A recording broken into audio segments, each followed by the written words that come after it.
প্রশ্ন বলেছে 3 semi 4 semi এবং 5 সেমি বাহু বিশিষ্ট একটি ঘনকের সমান আয়তন বিশিষ্ট ঘনকের বাহুর দৈর্ঘ্য কত।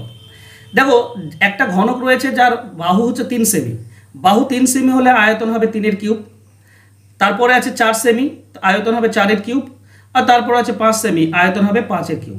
যদি আমরা এটা দেখি তো এটা হচ্ছে 27, এটা 64 আর এটা হচ্ছে তোমার 125। সবগুলো যদি আমরা যোগ করে দিই তো আমরা পাবো 216।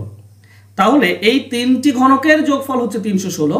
তাহলে যোগ করে দিলে একটা বড় ঘনক পাই। এই ঘনকের আমাকে বাহু বের করতে বলেছে।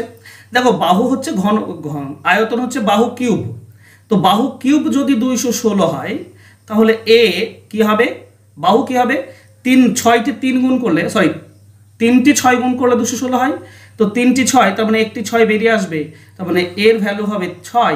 অ্যান্সার হবে অপশন এ। আশা করছি বুঝতে পেরেছো। মানে এ সমান হবে কিউব রুট তোমার 216, কিউব রুট 216 মানে 3টিতে একটা বেরিয়ে আসবে, মানে 6 বেরিয়ে আসবে। ওকে, চলো ভালো লাগলে অবশ্যই লাইক কমেন্ট শেয়ার করে দিও। ধন্যবাদ।